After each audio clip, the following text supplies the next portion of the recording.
무슨 말 알지, 기가? 그래야지 선생님이 수업을 찍지. 무슨 말 알지? 기가 이번에는 자 이제 잔실수를 하지 마 이제. 어? 너 맨날 그러잖아. 잔실수 해가지고 이렇게 이제 모르고 실수해가지고 한 두 문제 틀리잖아. 두세 문제 틀리잖아. 이번엔 너 세자 좀. 어? 좀 깊이 있게 더 깊이 있게 공부해. 그리고 모르는 거 있잖아. 기경아 확실히 질문해. 이번에는 어? 네가 약간 2% 부족이하고 문제를 몇 문제 틀리는 거야. 이해했니? 이번에는 그거 없이 하자. 어? 어깨 하자. 에? 우리 어디 해야 돼? 오늘 중화반응 해야 되냐? 자 봐봐. 중화반응은 봐봐. 중화반응은 뭐니? 말 그대로 산과 염기가 만나고 중성인 물이 생기는 반응이야. 그러면 화학 반응에서 우리가 뭐가 있냐? 산화반응이 있었어. 중화반응이 있었어. 앙금 생성이 있었어. 그러다 보니까 우리가 이 단원에서는 산화반응 배웠지. 그리고 이번에 중화반응 배웠지. 즉 화학 반응의 종류에 대해서 배우는 거야. 그 중에서도 이제 중화반응 배우는데 중화반응은 뭐니? 산과 염기가 만나서 중성이 뭐가 된다? 물과 염이 생기는 거예요. 자, 산과 염기가 만나고 중성이 되기 때문에 중화반응인 거야. 이해됐어? 어? 이때 봐라. 중성이 물이 생기고 그리고 열도 생긴다. 이 열을 중화열이라고 해요. 물 분자가 많이 생길수록 이 열이 많이 생겨. 그래서 온도가 높아지겠지. 이해됐어? 그러면 자 A를 들어보자. A를 들어보면 자 염산하고 수산화트륨이 둘 다 강산 강연기야. 왜 강산 강연기야? 얘들은 이온화 물에 녹아서 이온화가 잘 되니까 H 플러스 산성을 나타내는 H 플러스를 많이 넣고 염기성을 나타내는 수산화 이온을 많이 넣지. 그러니까 강산 강연기가 되겠지. 이해됐지? 어? 이해 안 돼? 야 염산은 강산이라고 그랬지. 왜 강산이야? 그렇게 100개 중에 거의 99개가 이온화돼. H 플러스하고 Cl 마이너스. 그러면 H 플러스를 많이 내놓잖아. 수소이온을 많이 내놓잖아. 야 수소이온 때문에 산성을 띠잖아. 그러면 수소이온이 많으면 강산이 되겠지. 이해됐어? 수산화트륨도 100개 중에 거의 99개가 이온화돼. 그러면 OH 수산화이온을 많이 내놓겠지. 그러니까 강연기겠지. 이해돼? 다시 얘들이 결합해갖고 하면 의미가 없잖아. 얘들이 양이온과 음이온으로 나뉘어가지고 이렇게 결합. 어? 그러면 수소이온하고 수산화이온이 결합해갖고 중성이 물이 되고 NaCl이라는 얘가 염인 거예요. 염은 산의 음이온, 염기에 양이온이 결합해서 만든 물질로서 두 종류가 있다. 물에 잘 녹는 염이 있고, 즉 이온 상태로 존재한다는 거지. 나트륨이 들어가거나 칼륨이 들어가거나 질산이온, 암모늄 이온이 들어가면 물에 잘 녹아. 응? 근데 물에 잘 녹지 않는 염도 있어.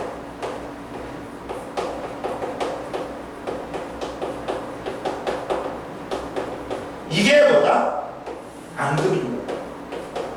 물에 녹지 않고 가라앉는 물질. 어? 우리가 앙금이 쌓인다 그러지. 그럼 해소되지 않고 나는 문제점이야. 이해됐지? 갖고 AgCl 염아온이 앙금이 되고 흰색 앙금이고 바륨하고 칼슘이 탄산이온 황산이온하고 합니다. 탄산바륨, 황산바륨, 탄산칼슘, 황산칼슘 전부 다 흰색 앙금. 응? 그 다음 PBI, 아이오딘 노란색 이거 적어라. 이거 적어라. 옆에다가 영문 봐라. 뭐라고 하냐면 중화 반응에서 물과 함께 생성되는 물질로서 산의 음이온과 염기의 양이온이 만나서 생성된다. 하고 묽은 염산과 수산화나트륨 수용액 반응에서 생산된 염은 염화나트륨으로 수용액을 가열하여 물을 증발시키고 고체 상태의 염화나트륨을 얻을 수 있다. 이것만 적어놔. 이것만. 그 밑에다 적어져 있어? 이해됐지? 그 다음 이때 중화 반응 시 어떻게 했냐? 자, 중화 반응은 수소이온하고 수산화이온이 몇 대 몇으로 반응한다? 1대1로 반응합니다. 1대1로 반응하는데 이때 자 알자 이온이 누구니? 중화 반응에 실제로 참여한 이온 수소이온하고 수산화이온을 우리는 뭐라고 해요? 알자 이온이라고 해. 이해됐어? 알자 이온이라고 한다고. 그 다음 중화 반응에 참여하지 않고 구경만 하는 이온을 구경꾼 이온이라고 해요. 구경꾼 이온 누구니? 여기서 나트륨 이온하고 염화 이온이 중화 반응에 참여하지 않고 옆에서 구경하지. 구경꾼 이온이라고 해. 그리고 이때 알자 이온 반응식은 중화 반응의 알자 이온 반응식은 뭐니? 자, 수소 이온하고 수산화 이온이 결합해갖고 물이 되는 반응. 이게 알자 이온 반응식. 이해됐어요? 됐죠? 그럼 보자. 중화 반응은 산과 염기가 반응하여 중성이 물이 생성되는 반응으로서 산의 수소이온과 염기의 수산화이온이 1대1로 반응하여 개수비로 반응하여 중성이 물 분자 한 개를 만드는 거야. 이해됐어? 그리고 자, 중화점이 있다. 중화점은 뭐다?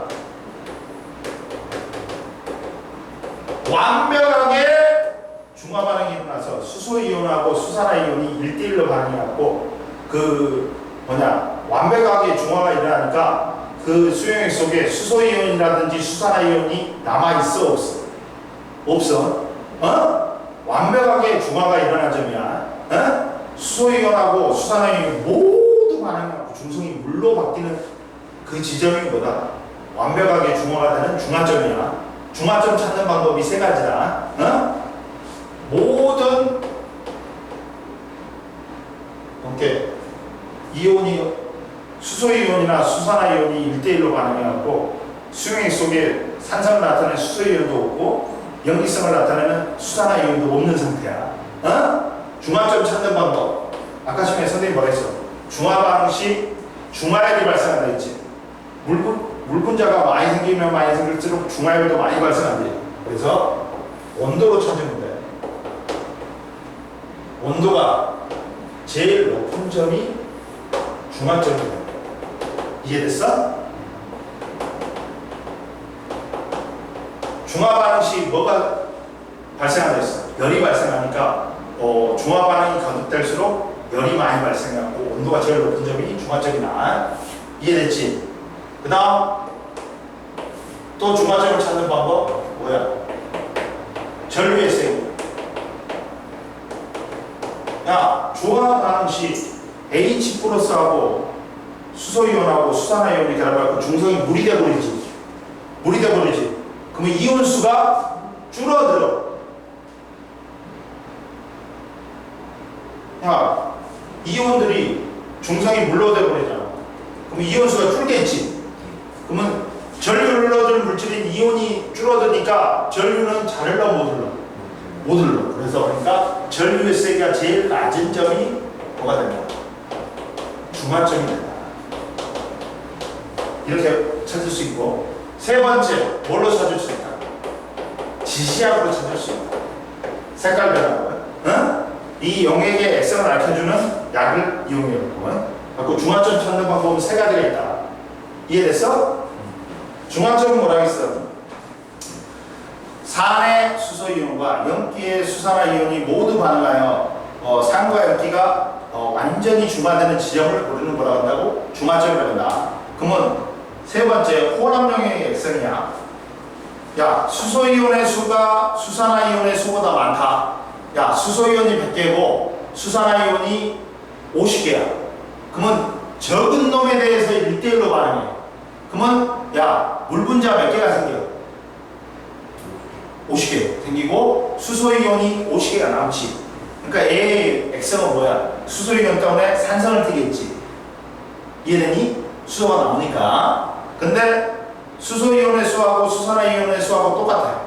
수소이온이 100개 있고 수산화이온이 100개 있어. 그럼 물 분자 몇 개 생겨? 기가 100개 생기고 수소이온이나 수산화이온이 남아있어? 안 남아있어? 그러니까 얘는 액성이 뭐가 돼? 그렇지.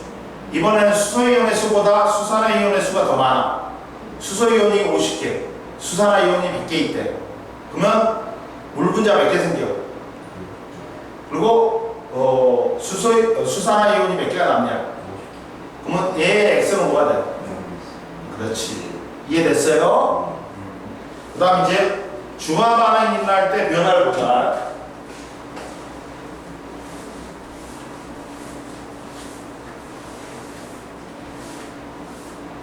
으이씨. 들고 올게.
선생님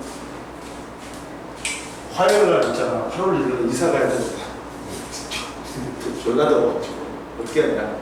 와 비라다 왔으면 좋겠다.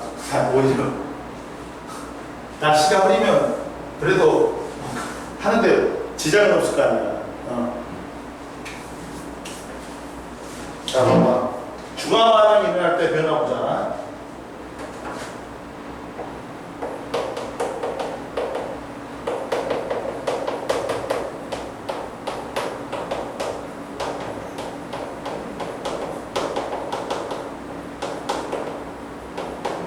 중화 반응이 일어날 때 변화에서 첫 번째, 자 일정량의 HCl 염산 10ml예요. 10m인데 농도라는 게 있어. 농도라는 게 뭐냐? 그 용액의 진하고 묽은 정도를 우리는 농도라고 해. 농도는 뭐지? 용액의 진하게인데 부피분의 입자수예요. 근데 염산과 NaOH의 농도가 같대. 그러면 같은 부피에 같은 입자수가 들어있는 거야. 이해됐어? 그러니까 만약에 10ml에 내가 두 분자가 들어있대. 두 분자가 들어있대. 응? 두 분자가 들어있대. 여기 두 분자가 들어있대. 그러면 NaOH도 10ml에 NaOH가 두 분자가 들어있어. 그럼 같은 부피의 입자수가 똑같지? 그럼 농도가 어떻다? 같다는 거야. 뭔 말인지 알겠어? 근데 만약에 NaOH를 갖다가 여기다가 5ml를 넣었다. 그러면 5ml에는 NaOH가 몇 분자가 있는 거야? 10ml에 두 분자 있잖아. 뭐 5ml면 몇 분자 있어야 돼? 지금. 그렇지, 하나지. 그럼 그게 농도가 같은 거지. 아이씨, 똑바로 해줄 거야. 똑바로 쪼고 있어 지금. 응? 똑바리가 중앙성이 있어. 팔이가 빛을 향해 간단 말이야. 그러면 얘가 여기는 가보니까 어디로 가? 밖으로 나가지. 똑바로 했냐? 옳지. 이게 과학이야. 그러면 여기 한 분자 있지? 한 분자가 들어갔어. 그러니까 염산은 일정량만 넣어주는 거야. 그리고 여기다가 NaOH를 더 부어 넣어주는 거야. 즉 이렇게 부어 넣어주는 거야. 그러면 야 NaOH 한 분자 들어가니까 수산화이온하고 수소이온하고 많이 물과 한 분자가 생기고 염화이온은 구경분 이온이니까 그대로지 숫자가. 얘는 구경분 이온이니까 숫자가 변해 안 변해? 그렇지. 처음 넣어준 대로 그대로지. 그리고 H 플러스 하나 남고 NA가 하나 들어오겠지. 이해됐어? 여기다가 또 수산화트륨 5ml를 넣었어. 그러다 보니까 이번에는 H 하나만 줘도 중성이 물이 돼. 염화이온 있고 그 다음에 나트륨 이온이 이렇게 하나가 더 들어오지. 또 여기다가 수산화트륨 5ml 들어갔어. 그랬더니 어떻게 돼? 물 분자는 그대로고 염화이온도 그대로고. 야 이제 더 이상 반응할 H 플러스가 없으니까 수산화이온이 이제 하나 더 들어오고, 그리고 나트륨 이온은 원래 두 개에서 하나가 더 들어오고. 그럼 보자. 여기는 뭐니? 수소이온 때문에 뭐야? 산성이지. 여기도 수소이온이 남아있지. 그러니까 산성이지. 근데 여기는 이제 수소이온이나 수산화이온이 있어 없어? 그러니까 뭐야? 그렇지. 그리고 여기는 뭐가 있어? 수산화이온이 있지. 그러니까 뭐야? 액성이.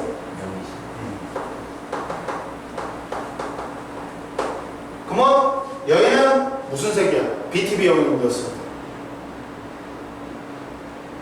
노초파잖아. 산성일 때 노란색, 중성일 때 초록색, 염기성일 때 파란색, 노란색, 초록색, 파란색. 이렇게 변한다. 그러면 이걸 갖다가 우리가 그래프로 나타내 보면, 입자수 그래프, 이온의 입자수가 이렇게 돼 있어. Y축은 NaOH의 부피지. 야, 염산은 일정 양만 주고, 10ml만 넣어주고, 여기다가 NaOH의 부피를 갖다가 5, 10, 15, 20으로 변하게 시킨 거야. 이해됐어?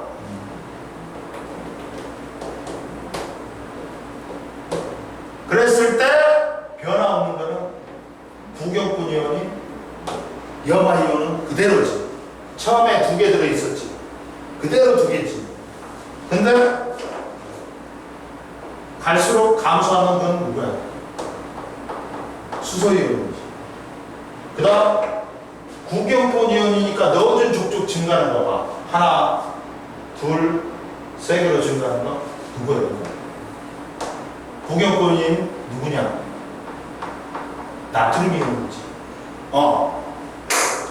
그리고 넣어주는 족족 수소하고 반응해갖고 중성이 물이 됐다가 더 이상 반응할 이제 수소가 없으면 그때 증가하는 게 이게 누구야? OH 마이너스. 이해됐어? 각 이온의 NaOH 부피에 따른 이온수의 변화를 그래프를 그린 거야. 이해됐어? 이해됐지? 그러면 야, 전체 이온수를 그려볼까? 전체 이온수를 그려볼까?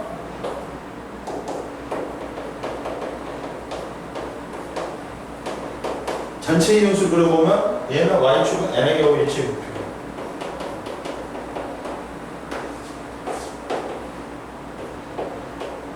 자,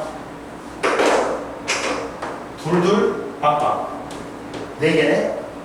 둘 하나 빵빵 네 개네. 둘둘 빵빵 네 개네. 근데 여기서부터는 여기가 주관점이란 말이야. 여기서부터는 야 CL은 두 개고 Na 증가하고 OH도 증가하니까 4개 이상이 되는 거야. 즉 여기까지는 중화점까지는 전체 이온수가 4개로 그대로 돼. 중화점 이후에는 증가가 되지. 전체 이온수. 이해됐어? 봐봐. 중화점까지는 몇 개를 줘? 전체 이온수가. 여기는 합을 다 해봐. 둘둘 빵빵. 둘 하나 빵이니까 4개 4개지. 여기도 둘둘 빵빵이지. 여기 2개 2개 있잖아. 그리고 나머지는 둘 다 빵빵이잖아. 그럼 합이 얼마야? 4개 있잖아. 아니 생각을 해. 아저씨야. 전체 이온수가 여기 둘둘 빵빵이니까 몇 개야? 여기는 둘 하나니까 빵이니까 몇 개야? 그럼 여기 둘둘 빵빵이지. 합이 몇 개야? 그러니까 여기까지 중화점까지는 전체 이온수가 4개로 일정이. 봐봐. 여기 몇 개 있었어? 4개 있었지. 여기도 하나 둘 셋 넷. 4개 있지. 여기도 하나 둘 셋 4개 있잖아. 중화점까지는 전체 이온수가 몇 개를 일정해? 근데 여기서 봐봐. 하나 둘 셋 넷 5개지. 5개 6개지. 여기서부터는 증가. 이해됐어? 전체 이온수가 이제 뭔 말인지 알겠지? 그 다음 물 분자수도 있다. 물 분자수. 물 분자수.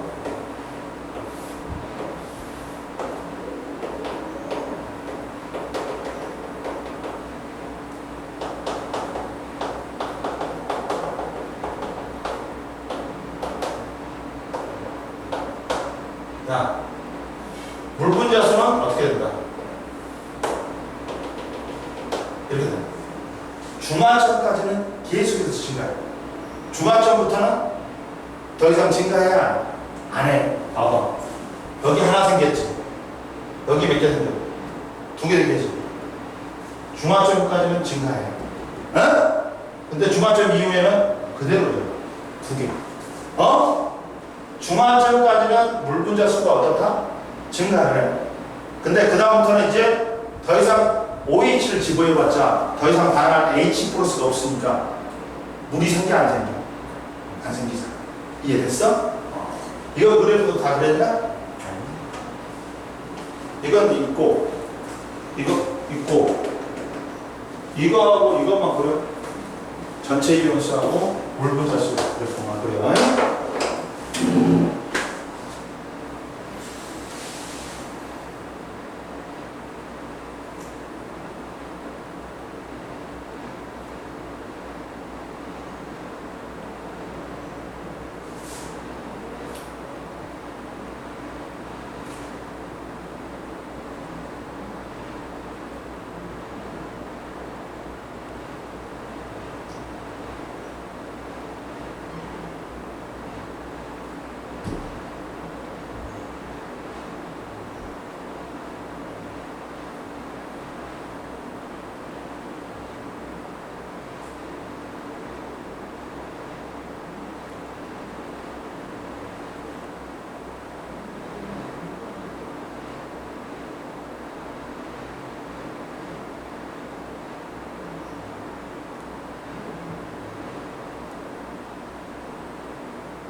자, 보자.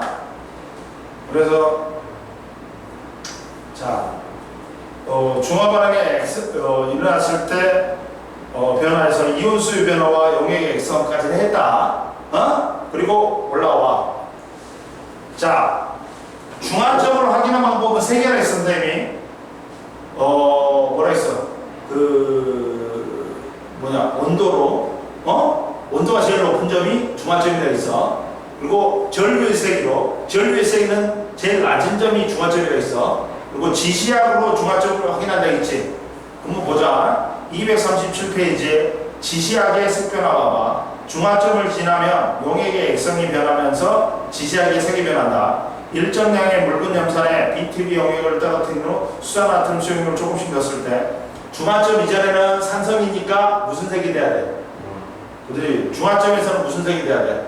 초록색. 그리고 중화점 이후에는 무슨 색으로 된다? 염기성이기 때문에 파란색으로 된다. 그리고 혼합용액의 온도 변화는 중화열은 중화반응이 일어났을 때 발생하는 열로 완전히 중화됐을 때는 혼합용액의 온도가 높다. 왜? 물 분자가 많이 생길수록 중화열이 많이 발생하니까. 그래서 선생님이 온도로 따지면 중화점은 어디로 있어? 온도가 제일 높은 점이 중화점이라 했지. 이해됐지? 따라서 완전히 중화됐을 때 혼합용액의 온도가 가장 높다. 반응하는 수소이온과 수산화이온의 수가 많을수록 중화열이 많이 발생하기 때문이야. 그럼 보자. 이제 네 번째, 제일 중요한 거야, 이 시험 문제에서. 첫 번째 봐. 자, 이렇게 표현이 될 때. Y축이 온도야.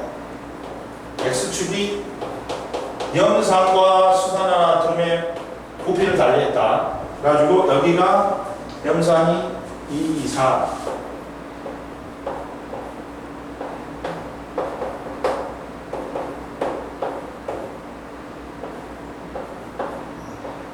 근데 어떻게 되냐? 이렇게 돼. 이때가 제일 온도가 높아. 그럼 여기가 중화점인 거지. 중화점인 거지. 뭔 말인지 알겠지? 얘가 뭐다? 이 부분이 제일 온도가 높잖아. 그럼 얘가 중화점이지. 근데 선생님이 뭐라 했어? 아까 지금 뭐라 그랬어요? 뭘 했어요?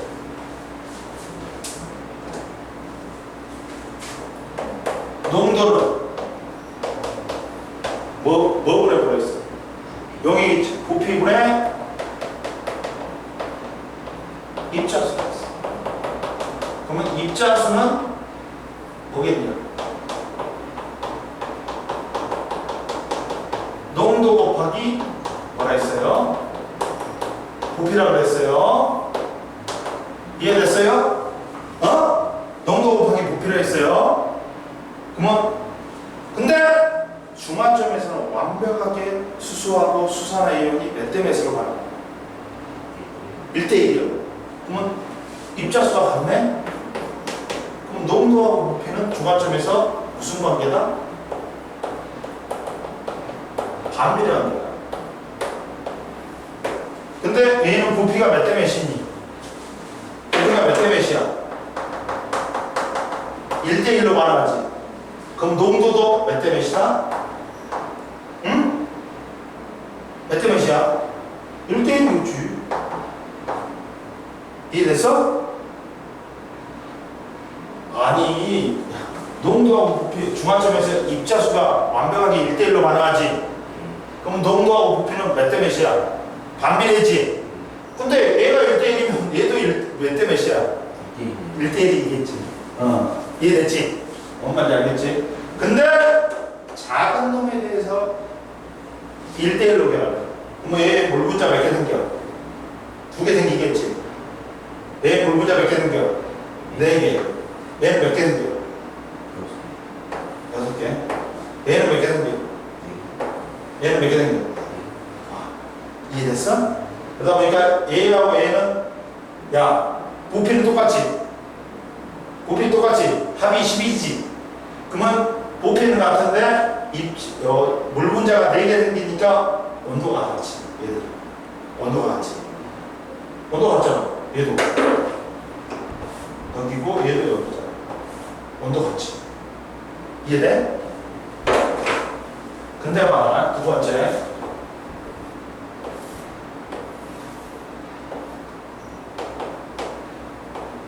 이번에는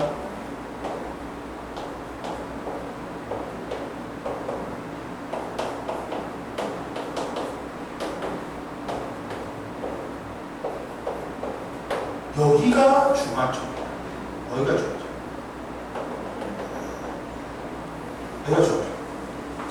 그럼 고피비가 몇 대 몇이니? 몇 대 몇이야? 고피비가 몇 대 몇이야? 2대 1이지.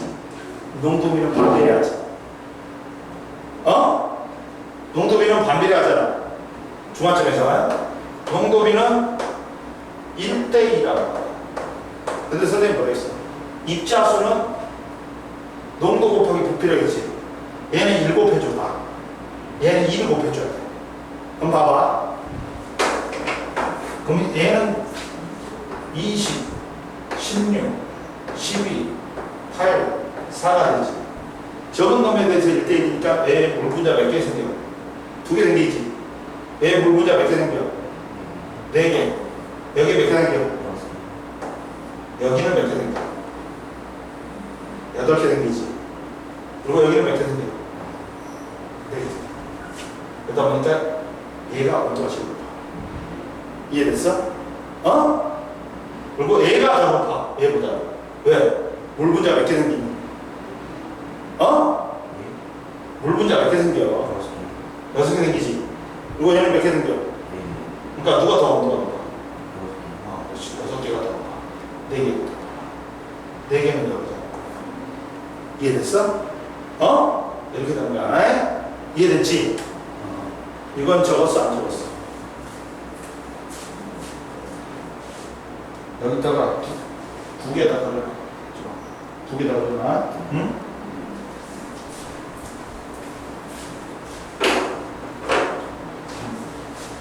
아이고, 들어와.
이해됐지?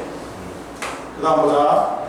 자, 그래서 산과 연기의 중화 반응에서 온도와 농도가 같은 묽은 염산과 수산화트륨의 수용액을 부피를 다르게 하여 잘 섞은 혼합 용액의 최고 온도를 측정하여 BTB 용액의 색변을 관찰해 다음과 같이 결과를 얻었다. 혼합 용액의 최고 온도가 가장 높은 C에서 완전히 중화되었고, 야, 중화점은 온도에서는 제일 높은 곳이 중화점이야. 그리고 같은 농도의 묽은 염산과 수산화트륨 수용액은 1대1의 부피비로 반응하지. 농도 같으니까 부피비가 몇 대 몇일 때 1대1일 때 중화점이 되는 거야. 그리고 A와 B는 같은 농도의 묽은 염산과 수산화트륨이 1대1의 부피로 반응하므로 A와 B는 반응하지 않는, 야, 누가 더 많아? 수산화트륨이 더 많지? 그럼 OH가 남아갖고 여기는 염기성이 되지, A하고 B는.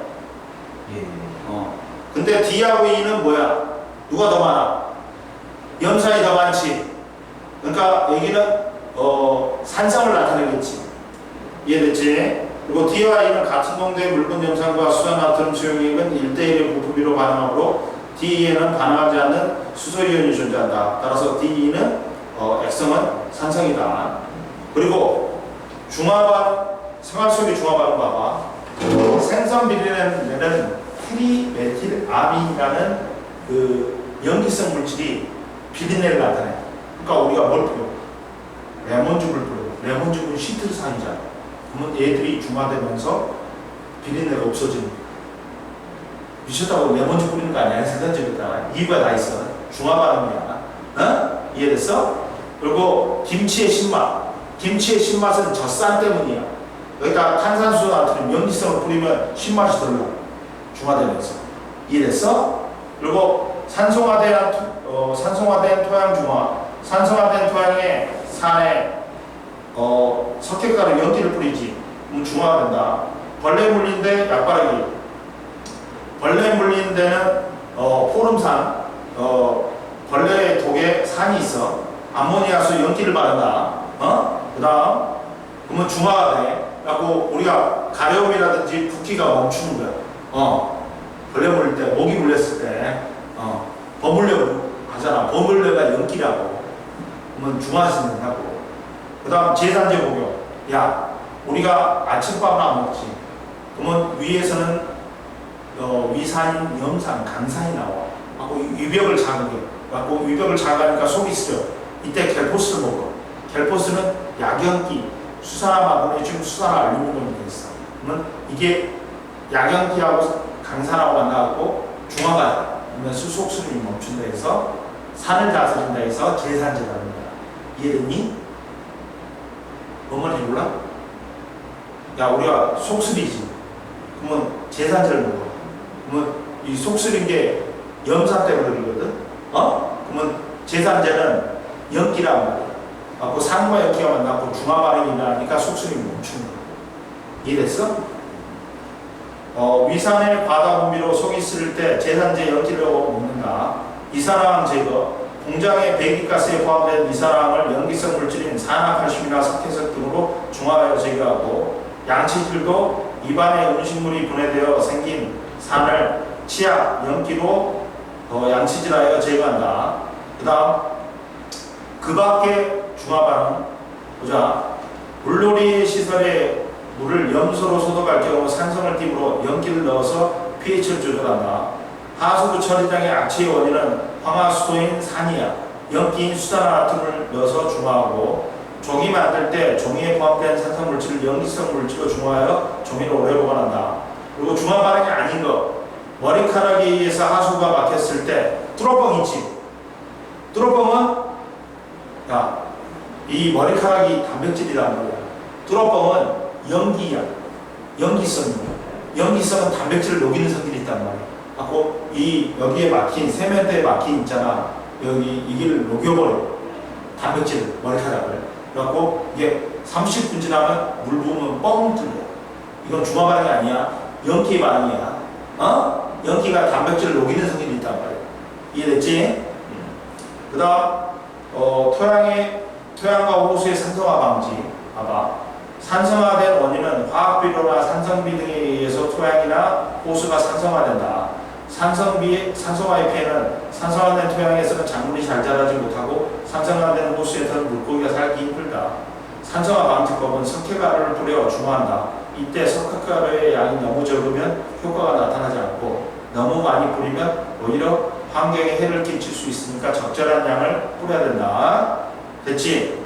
다음 넘겨봐. 여기 풀어져 있냐 문제? 안 풀어졌어? 좀 쉬어? 쉬고 하자. 응? 쉬어.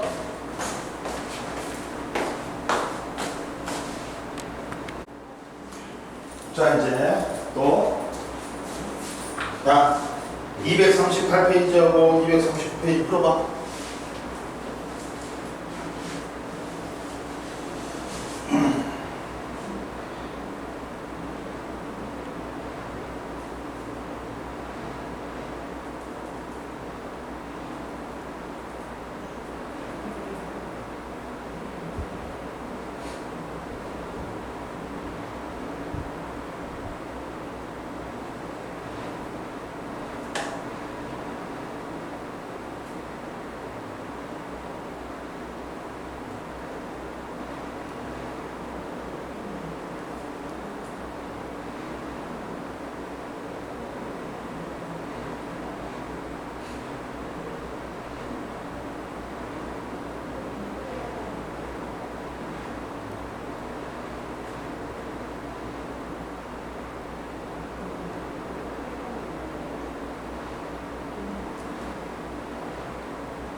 이해됐어?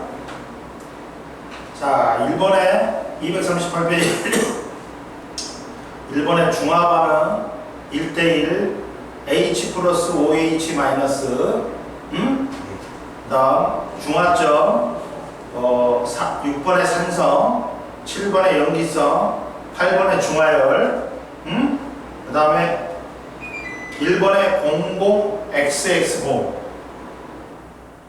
이해됐어? 틀린 거 있어? 없어?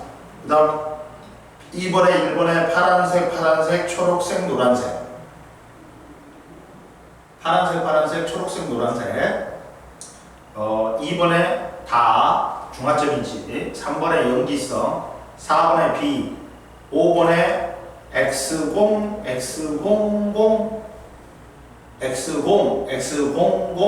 3번이 뭐예요? 3번이 X 아니. 이거는 중화방이 아니라 산화원이지 사과에 가면은 산화원이라 했잖아 이해됐어? 응? 산화원이요? 중화반응이 아니잖아. 산화원은 틀린 거잖아. 화학반응에서 화학반응의 종류가 산화원이 있고 중화반응이 있고 암금성성이 있다 했잖아. 중화반응만 올라가면 산화원은 아니잖아. 그러니까 3번이 틀렸지. 이해됐지? 그리고 1번에 다 그리고 다형에게 존재하는 거는 동그라미 몇 개냐면 8개 별표 8개 그리면 돼. 그리고 240, 41, 42, 43 숙제 오늘은 좋은 소식 가르쳐줄게. 오늘은 클리닉을 안 해도 돼. 너무 좋네요. 왜냐면 클리닉 선생님이 봉사활동 갔어 이번 주에. 좋지? 좋네요. 다음 주에 의지면 클리닉을 해야 돼. 무슨 말인지 알지? 자, 보자 이제 3단원 생물의 다양성 묘지 2에서 보자. 지질시대의 환경과 생물이다. 지질시대는 언제냐면 지구가 탄생한 46억 년 전부터 현재까지를 지질시대라고 해. 근데 우리가 몇 천 년까지도 천년 전까지도 잘 모르지. 어떤 상태인지. 근데 몇억 년 전에는 알 수가 있어 없어? 없지. 그러니까 타임머신이 없는 한 직접적인 방법으로는 알 수가 없어. 근데 뭐 그러다 보니까 간접적인 방법으로 지질시대를 연구할 수밖에 없단 말이야. 그 중에 제일 가장 좋은 게 뭐야? 지질시대를 연구하는 흔적이 화석이 가장 지질시대를 연구하기 좋은 거야. 이해됐어? 그래서 우리가 이제 화석과 지질시대를 보자.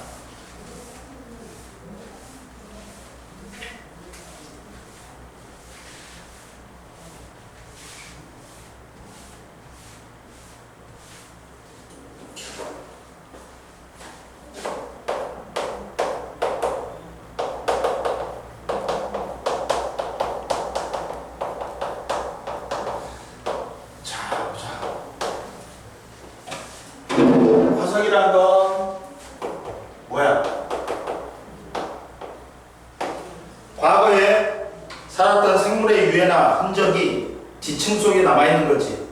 뼈, 알, 발자국, 배설물, 기어가는 적, 생물이 뚫린 구멍, 빙하나 호박 속에 갇힌 생물 또는 규화목. 규화목이 뭐냐? 원래는 나무의 원래 형태와 구조를 보존한 상태에서 이산화규소가 나무의 성분을 대체해갖고 완전히 그냥 돌처럼 딱딱하게 된 거야. 규화목은 원래 나무였는데 그 성분 물질이 바뀌었어. 이산화규소로. 그래갖고 딱딱한 암석같이 돼버린 거야. 이해됐어? 가지고 야 옛날에 너 주라기 공원 봤지? 그거 봤지? 거기서 공룡들을 어떻게 복제해? 공룡을 뭐냐면 소나무에서 송진이 나온단 말이야. 근데 송진이 끈적끈적하지. 거기에 중생대의 모기가 딱 달라붙어갖고 여기에 갇힌 거야. 갇혔어. 그래갖고 오랜 시간 동안 열과 감동을 받으니까 이게 호박이라는 그 먹는 호박 말고 우리 이제 이거 보석이에요. 이것도 일종의 우리 한국어 할 때 단추 있지. 단추 달 때 뭐 뻔한 거 있지. 보석 있잖아. 그게 호박이야. 그런데 거기에 있는 모기에 있잖아. 모기가 이제 공룡 피를 빠는 거 있잖아. 그 DNA를 분석해갖고 복제한다는 내용이야. 말도 안 되지 지금은. 그리고 화석이란 건 과거에 살았던 생물의 유해나 흔적이 지층속에 남아있는 걸로 뼈, 알, 발자국, 배설물, 기어간 흔적, 생물이 뚫은 구멍, 빙하나 호수 속에 호박 속에 갇힌 생물, 규화목이 있다. 그리고 화석은 생성화 과정이 있다. 화석 생성 과정이 있다. 생물의 유해나 흔적이 갑자기 홍수나 산사태에서 썩기 전에 퇴적물에 묻혀. 그 다음 이게 퇴적층이 오랜 시간 동안 지나면 화석이 만들어져. 그리고 지각 변동으로 이 퇴적층이 융기한 후 침식작용을 받아서 화석이 드러나게 된다. 그러면 이제 우리가 화석을 발견할 수 있는 거야. 근데 옆에 보자. 화석의 생성 조건 봐봐. 개체수가 많아야 돼. 생물의 개체수가 많아야지 화석이 만들어지더라도 지각 변동 안 받으니까 지각 변동 받더라도 남아있을 확률이 높지. 개체수가 많아야 되고 생물이 단단한 뼈와 껍데기를 가지고 있어. 단단한 부분이 있어야 돼. 나머지 살은 썩어버리잖아. 그러니까 단단한 부분이 있어야지 이 형태가 남는단 말이에요. 이해됐어? 그 다음 생물의 유해나 흔적이 훼손되기 전에 빨리 지층 속에 매몰돼야 돼. 갖고 화석화 작용 받아야 돼. 삼엽층이나 아모나이트가 공룡보다 발견되는 화석이 많은 까닭은 바다에 서식하여 육지에 서식했던 공룡보다 빨리 지층에 매몰될 수 있었고 개체수가 많았기 때문이야. 그리고 대부분의 화석은 어디에서만 발견되냐? 화성암이나 변성암에는 발견이 안 돼. 왜? 화성암은 마그마가 식어서 된 거잖아. 마그마에 화석 생겨봤자 녹아버리지. 변성암도 열과 압력을 받으니까 없어져 버린단 말이야. 그러니까 온이 퇴적암에만 화석이 발견되는 거야. 이해됐어? 화석은 대부분 석회암, 쉐일 등의 퇴적암에서 발견된다. 왜? 화성암은 마그마가 식어서 생성되고 변성암은 높은 열과 압력을 받아서 생성된다. 따라서 높은 열과 압력을 받아서 생성된 생물의 유해가 파손되거나 형태가 사라지기 때문에 화성암이나 변성암에서는 화석이 발견되기 어렵다. 이해됐지? 그리고 화석의 종류는 크게 뭘로 나눈다? 표준화석하고 뭘로 나눈다? 시상화석으로 나눈다. 뭐 표준화석은 봐봐.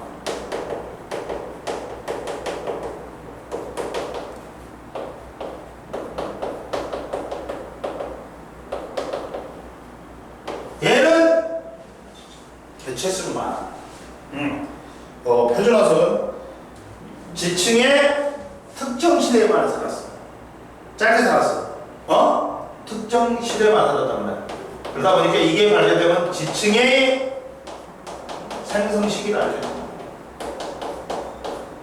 생존기가 짧고 특정 시기만 살아. 개체수는 분포 면적은 넓었어.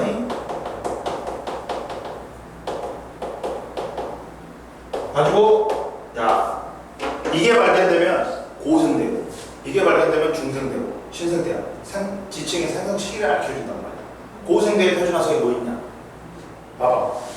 삼엽충, 암모나이트, 삼엽충, 갑주어, 방주충, 필석, 완종류가 있다. 필석, 완종류까지 더 해야 돼. 삼엽충이 바퀴벌레 모양으로 생겼지. 갑주어는 최초의 어류야. 원시 어류야. 그 전까지는 무척추동물이었어. 근데 얘는 척추동물이야. 척추가 있단 말이야. 뼈가 있어. 갖고 갑주어는 지금 먹으면 이빨 나와버릴까? 왜? 갑주어잖아. 갑옷을 싼 것처럼 뼈다귀가 많단 말이야. 이해됐어? 최초의 원시 어류다. 방주충이 있고 거기에다가 필석하고 완종류, 조개류가 있단 말이야. 필석, 완종류, 필석, 완종류. 그리고 중생대 표준화석은 뭐야? 공룡하고 아모나이트 있지. 그리고 신생되는 화폐석과 메모드가 있다. 응? 이해됐어? 그리고 시상화석은 특정 지역에만 산다고 그래. 지층의 생성 환경을 밝힙니다. 생존기간이 졸라 길어. 현재까지 살아있는 것도 고사리 표준화석 아니다. 시상화석이야. 지금까지 살아있죠. 그리고 분포 면적은 특정 지역에 사는 적겠지. 그리고 고사리는 고생대에 만들어졌으니까 고생대 표준화석 아니에요? 아니야. 현재까지 살아있잖아. 이 표준화석은 특정 시기에만 살아야 되잖아. 근데 길게 살아있잖아. 그리고 얘는 특정 지역에만 살지. 원난, 수변한, 육지. 그 다음 또 뭐 있냐? 산호 있지. 산호는 얕고 따뜻한 바다. 응? 특정 환경에만 산다. 그리고 조개는 얕은 바다나 갯벌에 살지. 이것들이 시상화석이야. 특정 환경에만 살니까 이게 발견되면 어떤 환경이다 알 수 있단 말이야. 이해됐지? 그러다 보면 얘들을 그래프로 그려보면 생존기간이 이쪽이 Y축이 생존기간이고 X축이 분포면적이다.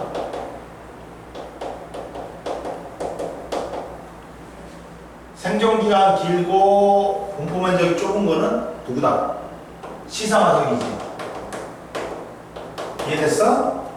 생존기간 짧고 분포면적이 넓은 곳은 표준화석이야. 표준화석하고 시상화석 확실히 구분해야 돼. 이해됐니? 그러면 선생님이 뭐라 했어? 우리가 타임머신이 없는 한 우리가 직접적인 멀리 떨어진 지질시대를 갖다가 알아볼 수가 없다 했지. 그러니까 직접적인 방법은 없어. 우리 지질시대를 연구하는 방법은. 간접적인 방법은 있지. 화석을 통해서 과거를 해석할 수 있다. 그 첫 번째 뭐야?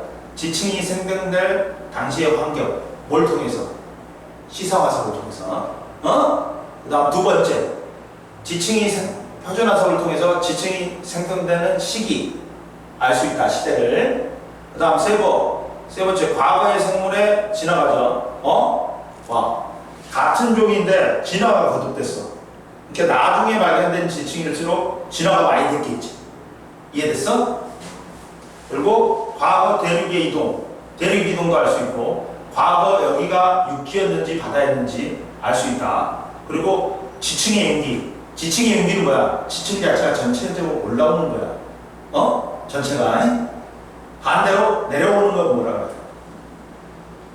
올라가는 게 용기고 내려가는 게 침강이라 그래. 침강. 이해됐어? 땅 전체가 이렇게 올라오는 게 용기고 땅 전체가 내려가는 게 침강이야. 그리고 봐봐. 그래서 화석을 통해서 과거를 해석할 수 있지.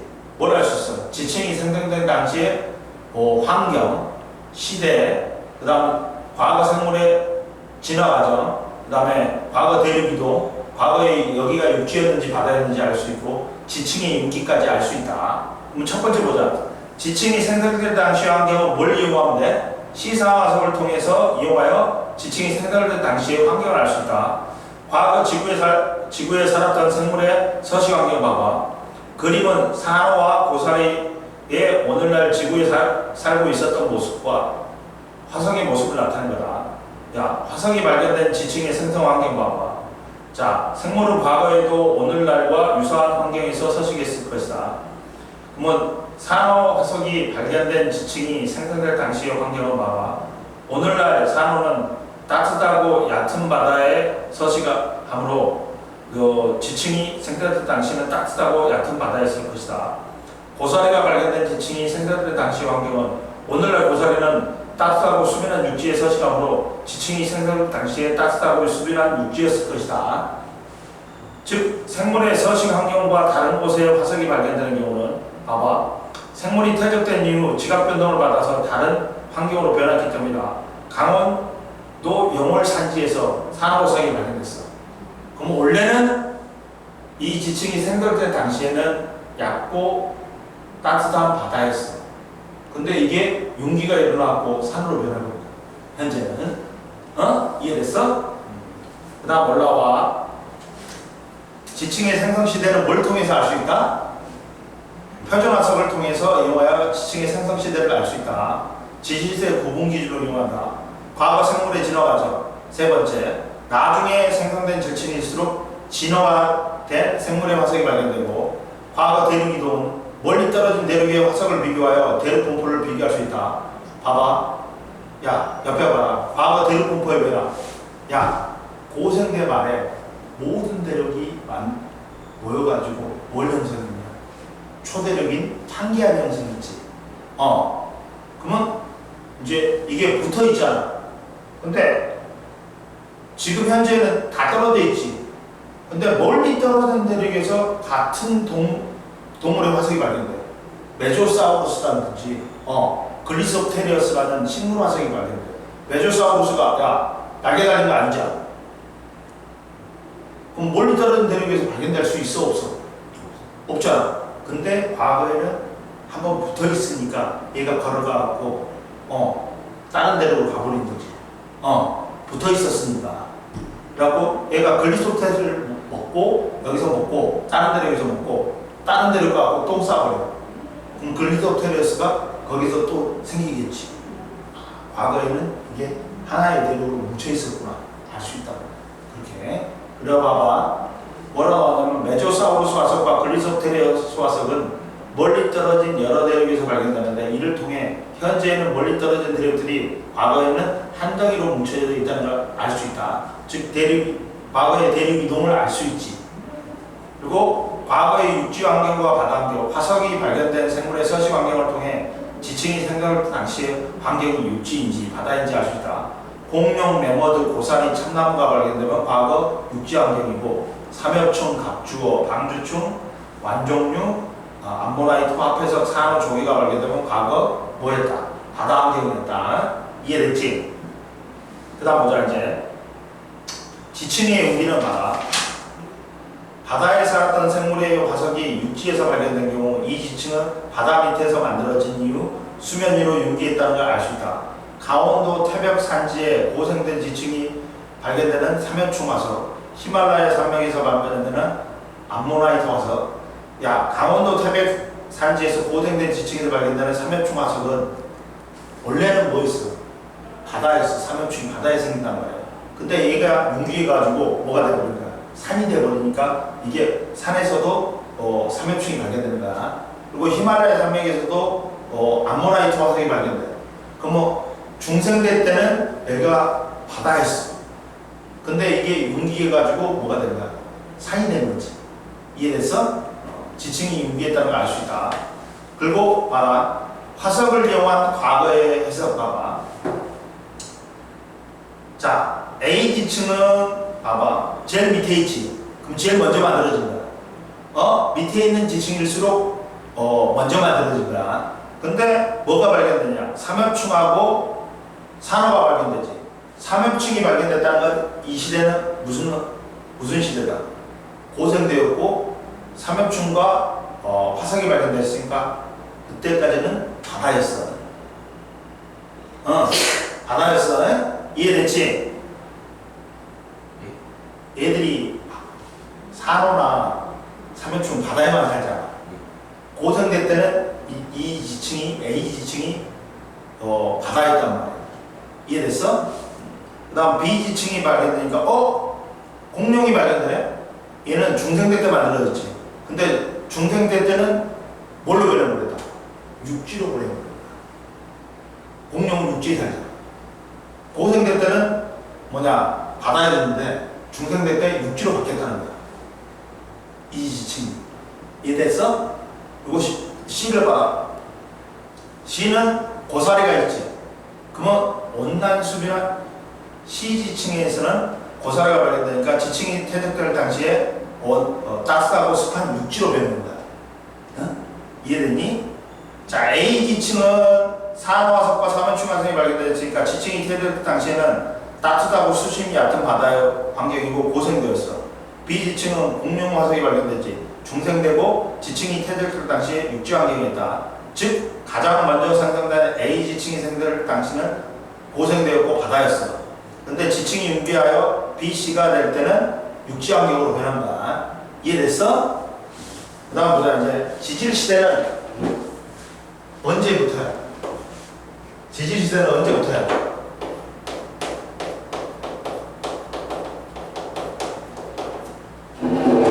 자, 지질 시대는 46억 년 전부터 지구가 탄생한 46억 년 전부터 현재까지야. 응? 현재까지를 지질 시대로 한다. 근데 지질 시대를 구분하는 기준이 있다.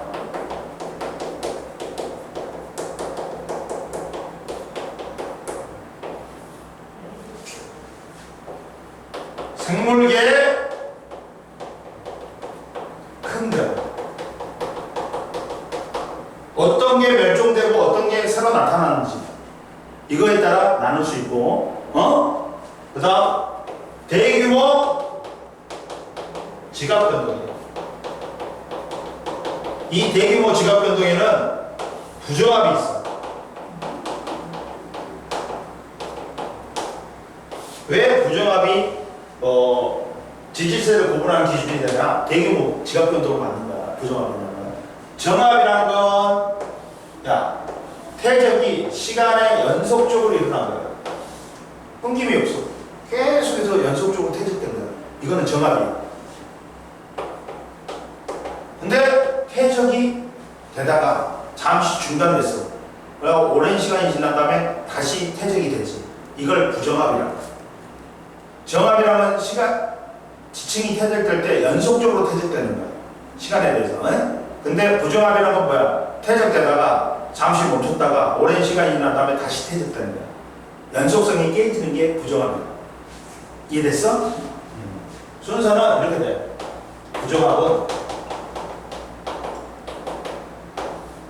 먼저 바다 밑에서 퇴적이 일어나. 퇴적이 됐지. 근데 양쪽에서 미는 힘에 의해서 얘가 평압력 받아갖고 휘어져. 이걸 습곡이라고. 근데 아직 평압력을 받으니까 얘가 위로 올라가 버려. 지층이 위로 올라간 걸 뭐라 한다고? 융기한다는 거야. 이해됐어? 그 다음에 얘가 이제 위로 올라가니까 바닷물에 의해서 깎여.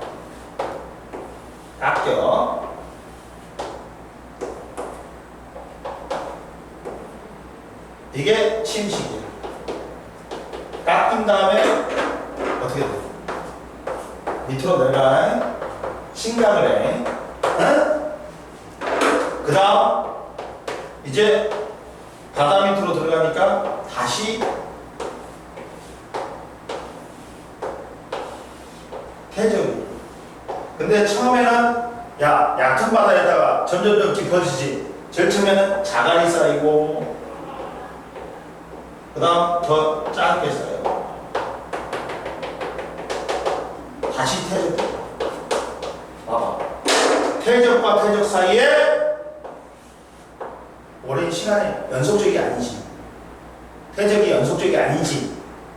불연속적이지. 그러니까 얘가 뭐야? 부정합이야. 대규모 지각변도 받아. 습곡도 받고 융기도 하고 침강도 받고 한단 말이야. 침식도 받고. 근데 이게 부정합면이야. 퇴적이 멈췄다가 다시 되는 부정합면이야. 그리고 이걸 뭐라고 해요? 부정합면 위에 여감이 쌓였어. 돌이 쌓이단 말이야. 기저여감층이라고 하네. 부정하면 바로 위에 기저여감층이 있다. 즉 대규모 지각변도 받았으니까 여기하고 부정화면을 사이에 두고 시간에 오랜 간격이 있지. 여기서 발견되는 화성이 확 달라져. 이해됐어? 여기에 시간에 오랜 간격이 있잖아. 존재하잖아. 귀가. 그러다 보니까 이 아래 부정화면을 사이에 두고 여기에 있는 화성하고 여기에 있는 화성의 종류가 확 달라져. 이해됐어? 같은 종이라도 진화가 확 돼버리겠지. 시간이 많이 지났으니까. 이해됐어? 그래서 지질시대를 구분하는 기준에 생물계의 큰 변화, 멸종이라든지 새로운 생물이 등장하는 거, 이거 대규모 지각 변동인데, 이게 부정합이라고. 이해됐어? 보자. 지질시대를 구분하는 기준은 두 개다. 생물계의 급격한 변화, 화석의 변화, 멸종이라든지 새로운 생물이 생기는 거, 대규모 지각 변동을 받는 거, 부정합이다. 많은 생물의 종류의 생물이 갑자기 멸종하거나 출현하는 시기를 경계로 구분한다. 그럼 보자. 부정합이란 건, 정합이란 건 태적이 시간에 대해서 연속적으로 일어나는 거지. 부정합이란 건 불연속적이라 했지. 즉 퇴적되다가 멈췄다가 다시 오랜 시간이 지난 다음에 다시 퇴적되는 거잖아. 이게 부정합이야. 시간에 대해서 연속적으로 쌓이면 정합, 시간에 대해서 불연속적으로 쌓이면 부정합이라고 그러지. 부정합은 지각 변동을 거친 지층 위에 새로운 지층이 퇴적되고 아래 위 두 지층 사이가 연속적이지 않은 거. 부정하면은 부정화면을 이루고 있는 두 층의 경계면으로서 부정화면을 경계로 위층과 아래층에는 긴 시간적 단절이 있어 화석의 종류가 달라진다. 하고 퇴적, 융기, 침식, 침강, 퇴적이 있다. 그리고 지질시대 구분은 화석이 거의 발견되지 않는 성캄브리아 시대와 화석이 발견되는 고생대, 중생대, 신생대로 구분한다. 하고 야, 대 밑에 기가 있어. 하고 고생대의 첫 번째 기가 뭔지 아냐? 캄브리아 기야. 중생대도 뭐요? 주라기 있고 백악기 같은 것도 있어. 알지? 대 밑에 기가 있다고. 근데 고생대의 첫 번째 기가 뭔지 아냐? 캄브리아 기야. 그럼 캄브리아 기 앞에 있다 해서 성캄브리아다라고 하는 거야. 고생대 첫 번째 기가 뭐라고? 캄브리아기. 근데 고생대보다 성캄브리아대가 먼저 있지. 그래서 캄브리아기보다 먼저 있다 해서 성캄브리아대라고 이름 붙인 거야. 이해됐어? 근데 성캄브리아대가 전체 시간에 몇 번 지질시대 88.2%를 차지해.